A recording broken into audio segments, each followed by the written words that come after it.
والصلاة والسلام على رسول الكريم اما بعد۔ حضرات، ہمارے دوستوں نے جناب مجاہد حسنین حبیبی صاحب نے، مولانا شاہد ناصری حنفی صاحب نے بڑی تعریفیں میری کی ہیں۔ ایک شکایت جو میری ہے وہ کبھی نہیں بتاتے یہ لوگ، اور وہ یہ ہے، اور یہ سب جانتے ہیں کہ میں 12 بجے کے بعد تقریر نہیں کرتا۔ 12 بجے جو ہے، صدیق صاحب نے کہا تھا نا کہ رات سونے کے لیے اللہ نے بنایا، تو 12 بجے کے بعد یہ مجمع جو اٹھ کے جا رہا ہے یہ اسی لیے جا رہا ہے کہ آپ نے بے وقت بلایا۔ 10 بجے پروگرام شروع ہوا اور اب تک ایک مقرر، ایک قاری اور ایک ناطخواں یا 2 ناطخواں کی تقریر، اور اتنی ساری رات کا حصہ جو 12:30 گزر گیا۔ کیوں گزر گیا؟ اس لیے کہ اس وقت کی قدر آپ نے نہیں۔ تو میرے بھائی، جو یہاں اسٹیج پہ علماء موجود اور جو اسٹیج پہ اناؤنسر حضرات موجود اور جو ناطخواں موجود ہیں، وہ اگر جانتے ہیں تو اچھی بات ہے، نہیں جانتے ہیں تو یہ جان لیں کہ 12 بجے کے بعد میرے سونے کا وقت ہوتا ہے، تقریر کا وقت بالکل نہیں ہے، اور آپ کے بھی سونے ہی کا وقت ہے، اسی لیے کرسیاں خالی ہیں۔ آپ ہم سے 1 منٹ کی تقریر کروا لیں، میں کر دوں، میں نے کیا ہے۔ حضرت مولانا محمد ولی رحمانی صاحب نور اللہ مرقدہ کے استقبالیہ جلسے میں آدھے منٹ کی تقریر بھی میں نے کی۔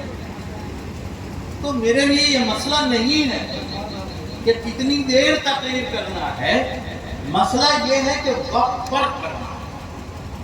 اور ظاہر ہے اگر آپ اس لیے نہیں بلائیں گے کہ میں 12 بجے کے بعد زندہ نہیں رہتا ہوں، تو ظاہر ہے کہ میری زندگی اور میرا رزق اور میری کفالت کا یہ جلسے ذمہ دار نہیں، وہ اچھی طرح سمجھ۔ اس لیے اب جو وقت ہمارے پاس کیا گیا ہے کہ 10 منٹ بول دیں گے، 15 منٹ بول دیں گے، میں اسے کم میں بھی بول دوں گا۔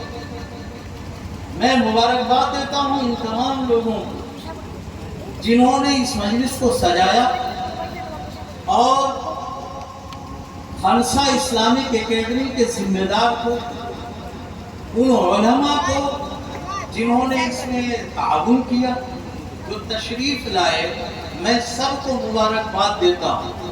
جنہوں نے مقابلے میں حصہ لیا، جو کامیاب ہوئے اور جو کامیاب نہیں ہو سکے، سب مبارکباد کے مستحق۔ کیوں مبارکباد کے مستحق ہیں؟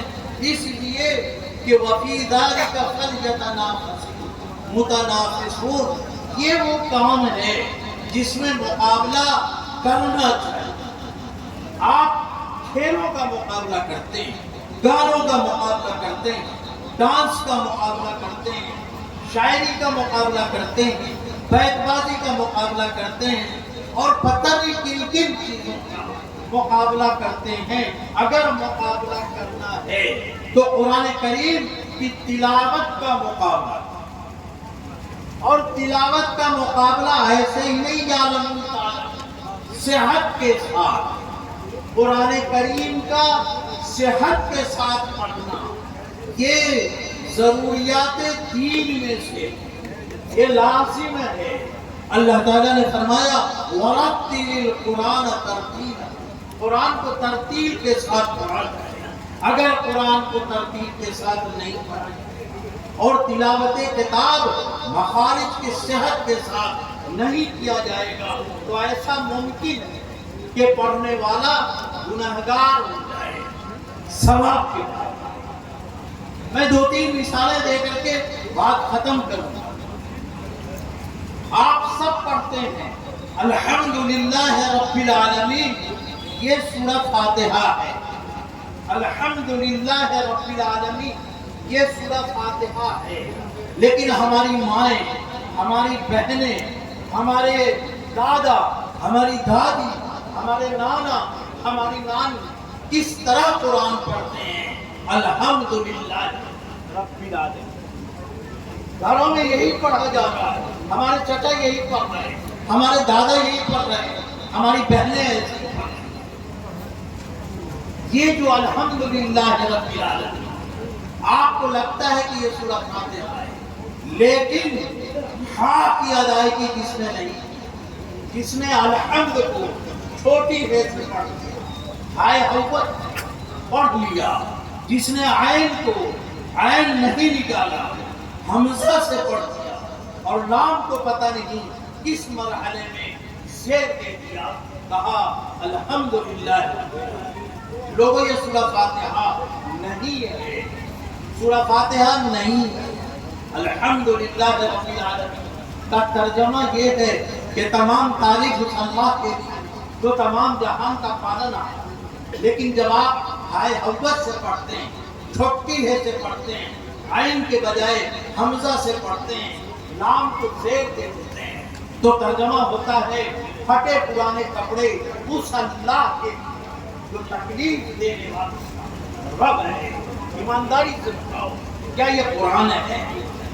کیا یہ سورہ فاتحہ ہے؟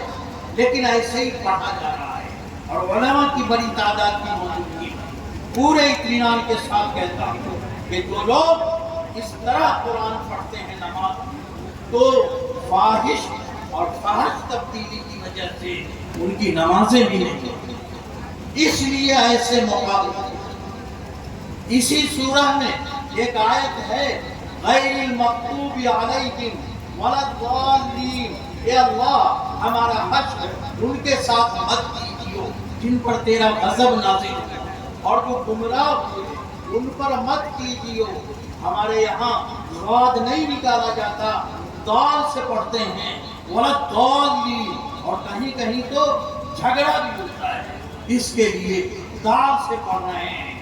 خوب سمجھ لیجیے، غیر المغضوب علیہم ولا الضالین کا ترجمہ ہے اے اللہ ہمارا حشر ان لوگوں کے ساتھ مت کیجیو جن پر تیرا غضب نازل ہوتا ہے، اور ان کے ساتھ مت کیجیو جو گمراہ لوگ ہیں۔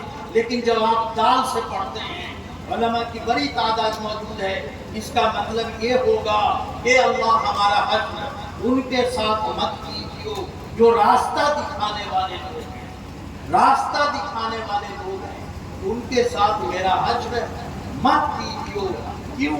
اس لیے کہ ضاد کے بجائے دال سے آپ نے پڑھا، اس لیے اس قسم کے مسابقوں کی ضرورت ہے کہ آپ کا تلفظ صحیح ہو۔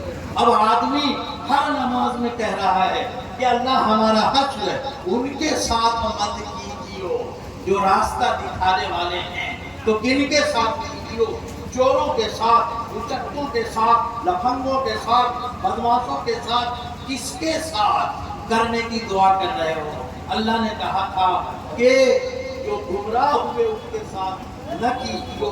ہم کہتے ہیں کہ اللہ ہمارا حشر ان کے ساتھ مت کیجیو جو راستہ دکھانے والے لوگ ہیں۔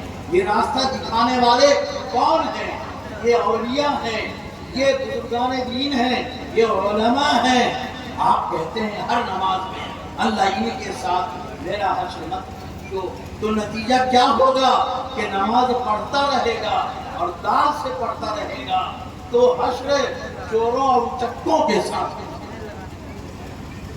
اس سے بھی خطرناک ایک مثال بہت آپ لوگوں کو یاد ہے، ان اللہ و ملائکتہ یصلون علی النبی، یصلون صاد سے ہے، یصلون صاد سے ہے، صاد نہیں نکال رہا، صاد نکالنے کی محنت نہیں کر رہا۔ تو جانتے ہیں وہ پڑھتا ہے یصلون، سین سے پڑھتا ہے، اور سین سے جب پڑھتا ہے تو اس کا ترجمہ ہوتا ہے کہ اللہ اور اس کے فرشتے درود پڑھتے ہیں۔ آپ کہتے ہیں یا اللہ ہم بھی سلو جو سین سے ہے، اس کے معنی آتے ہیں تلوار کھینچنا۔ آپ سوچئے نبی پر تلوار کھینچنے کی بات جب کہے گا تو کیا اس کا ایمان سلامت رہے گا؟ اس لیے مشق ہونی چاہیے، اس لیے قرآن کریم کو صحت کے ساتھ پڑھنے کو رواج دینا چاہیے۔ اور یہ مدارس دینیہ والے جو اپنے بچوں کو پڑھاتے ہیں قرآن صحیح، ان کی ذمہ داری ہے کہ وہ اپنے حلقوں میں، اپنی مساجد میں ائمہ کرام صحت کے ساتھ قرآن پڑھانے کے حلقے لگائیں تاکہ قرآن عورتوں کا بھی صحیح ہو جائے، مردوں کا بھی صحیح ہو جائے، دادا کا بھی صحیح ہو جائے، دادی کا بھی قرآن صحیح ہو جائے، سب کے قرآن کو صحیح کر دیا جائے تاکہ وہ صحت کے ساتھ قرآن پڑھیں۔ صحت کے ساتھ نہیں پڑھیں گے تو گڑبڑی ہو سکتی۔ یہاں کئی سارے لوگ وہ ہوں گے جن کو یہ واقعہ تقریر میں سنایا ہوگا علماء نے کہ ایک آدمی تھا، وہ پڑھا نہیں تھا، وضو کر کے بیٹھ جاتا تھا اور کہتا تھا اللہ یہ بھی صحیح، اللہ یہ بھی صحیح، اللہ یہ بھی صحیح۔ یہ ان کے لیے ہے جو بالکل پڑھا نہیں تھا، کوشش نہیں کر پایا۔ آپ کر سکتے، جو لوگ قرآن کریم کو صحت کے ساتھ پڑھا سکتے ہیں اور صحت کے ساتھ پڑھ سکتے ہیں، انہیں پورے طور پر اس کی محنت کرنا چاہیے۔ مدارس کو بھی محنت کرنی چاہیے، ائمہ کو بھی محنت کرنی چاہیے، علماء کرام کو بھی محنت کرنی چاہیے، اور اس قسم کے جو حلقے ہیں یہ اس میں جذبہ پیدا کرتے ہیں، تحریک پیدا کرتے ہیں، حوصلہ پیدا کرتے ہیں۔ یہ کام ہے، لیکن یہ کام صرف انعام دینے سے ختم نہیں ہے۔ یہ انعام اچھا کیا آپ نے دیا، حوصلہ بڑھایا، لیکن کیا گاؤں کا قرآن ان مسابقوں سے اس طرح صحیح ہوگا؟ نہیں ہوگا۔ اس لیے حلقے لگائے، قرآن صحت کے ساتھ پڑھا جائے، پڑھایا جائے، اس کو لازم کیجیے۔ میں اس لیے ان حضرات کو مبارکباد دیتا ہوں۔ مولانا شاہد ناصری بامبے میں بہت دنوں سے کر رہے ہیں، کبھی کبھی مجھے بھی یاد کر لیا کرتے ہیں، تو میں اس لیے اس پروگرام کی تعریف کرتا ہوں۔ ایک ایسے دور میں جب خرافات کے مقابلے ہوتے ہیں، ایک اچھے کام کے مقابلے کا آغاز ہوا اور یہ کام ہو رہا ہے۔ اللہ تعالیٰ قاری صاحب کو، مدرسے اس خنسا اسلامک اکیڈمی کے ذمہ داروں کو اور پورے ان لوگوں کو جو آنا چاہتے تھے نہ آ سکے، ان کو جو عذر کی وجہ سے نہ آ سکے، ان تمام کو مبارکباد دیتا ہوں اور دعا کرتا ہوں کہ اللہ تعالیٰ یہ چمن ایسے ہی پھلتا پھولتا رہے، اور اس خانوادے کو اس کے علم کی اور دین کی اشاعت کی اور تعلیم کی ترویج و اشاعت میں بڑا حصہ رہا ہے۔ حضرت قاری عمر صاحب رحمۃ اللہ علیہ، اور پھر یہ قاری ظفر اللہ صاحب، اور پھر ان کے صاحبزادگان، یہ سارے قرآن پڑھنے پڑھانے میں لگے ہوئے ہیں۔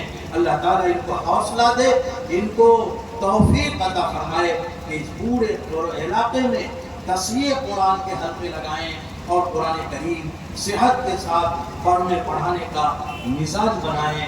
میں اخیر میں پھر ایک بار مبارکباد دے کر کے اپنی بات ختم کرتا ہوں۔ وآخر دعوانا ان الحمد للہ رب العالمین۔